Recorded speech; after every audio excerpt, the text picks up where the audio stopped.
E nesta quarta-feira, o ministro do Supremo Alexandre de Moraes descartou a existência de irregularidades na ida do ex-presidente Jair Bolsonaro à Embaixada da Hungria. De acordo com o ministro, locais diplomáticos não são considerados extensão de território estrangeiro. Moraes afirmou ainda que não há elementos que indiquem que Bolsonaro pretendia a obtenção de asilo diplomático para fugir do Brasil e, consequentemente, prejudicar a investigação criminal em curso. Contudo, Moraes manteve as medidas cautelares contra Jair Bolsonaro. Ana Paula Henkel, muito boa noite. Quero te ouvir. O ministro Alexandre de Moraes, então, mandou arquivar essa ação contra Jair Bolsonaro, porém, o ex-presidente segue, então, proibido, de manter contato com outros investigados e também de sair do país, que eram medidas cautelares que foram arbitradas pelo ministro Alexandre de Moraes. Essas, então, permanecem. Boa noite, Paula. Boa noite, Pioto. Boa noite, Silvio, meu mestre Augusto. Muito boa noite à nossa audiência maravilhosa. E a pergunta que fica, Paula, é...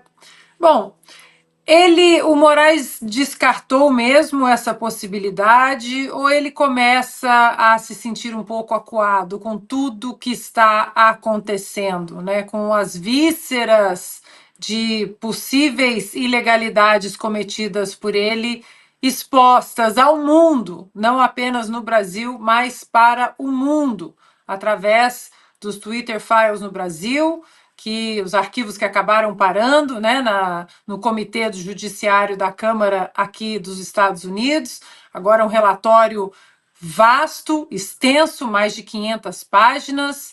Elon Musk também já confirmou que vai depor em algum momento no Comitê de Relações Exteriores sobre o caso. O nome do Alexandre de Moraes está em absolutamente todos os lugares. Os países, outros países estão falando de Alexandre de Moraes. Falamos, de maneira extensiva aqui sobre esse caso. Memes estão sendo feitos nas redes sociais, não por brasileiros, por australianos, por americanos, por italianos, enfim. Então, a pergunta é essa: ele realmente usou o bom senso e a lei?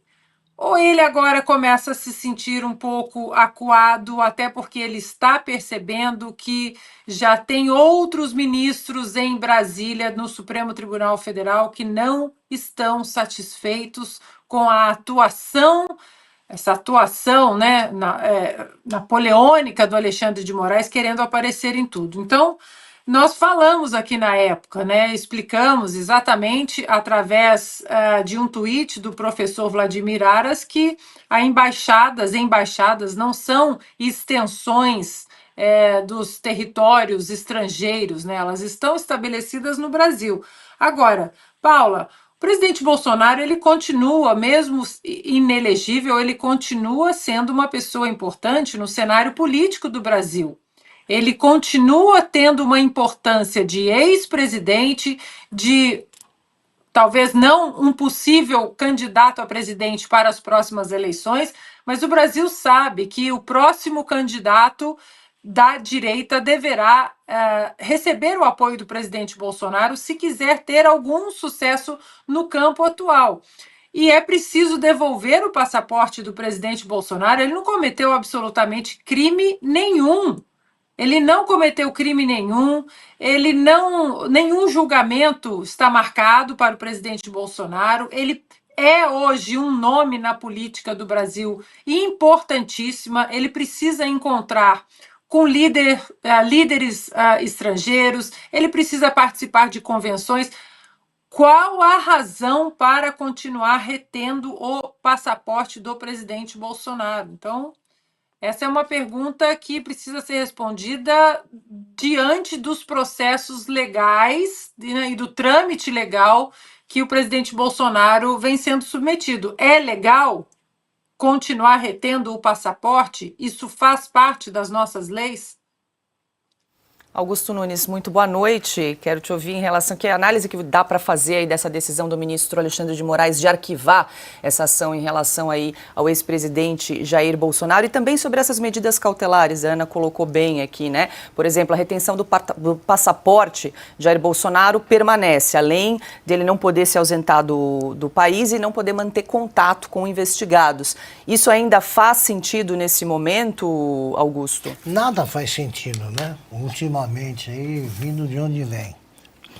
Boa noite, Paula, nossa chefe, meu compadre Piotr, meu irmão Silvio, Ana, minha parceira indispensável.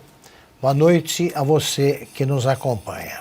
Só um comentário sobre o assunto anterior, Paula, é uma informação. Não acreditem em nenhuma entrevista dada por um presidente da Câmara. O Piotr e o Silvio vão concordar comigo. Eles jamais revelaram alguma coisa numa conversa dessas, tá certo? Primeiro eles preparam tudo, a coisa, imagina, de repente eles vão soltar uma verdade, verdade para eles é uma coisa valiosa. Então o que há? Aconteceu tudo que a gente achou que estava acontecendo mesmo. Existe essa relação tensa e o dado essencial é o seguinte: o ano eleitoral obriga os deputados e os parlamentares a começarem a trabalhar para a própria reeleição já. Eles têm de eleger prefeitos.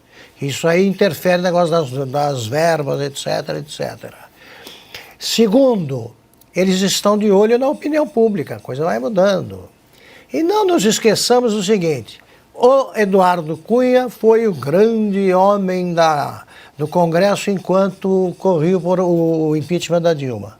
Depois ele foi cassado e teve o apoio de 2 deputados. O Congresso é, digamos, volúvel, tá? Ele vai para onde o povo determina, isso que o povo precisa saber.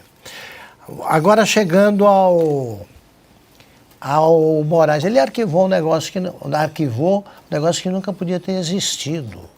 Eu convido jornalistas da imprensa velha que teorizaram sobre isso incansavelmente, estava na minuta do golpe. Aquilo ali era por ali que ele ia sair, isso não dá certo.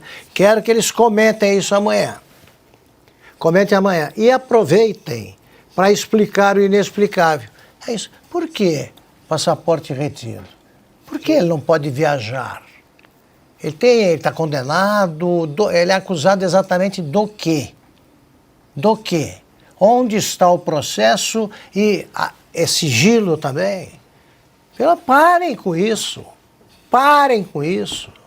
Eles não perceberam nem agora, né, com esses sinais que vêm do exterior, que a Ana recordou, aí registrou, eles não estão percebendo que a coisa está mudando e eles vão ter que se explicar e não há explicações por que andam fazendo. Parem com isso.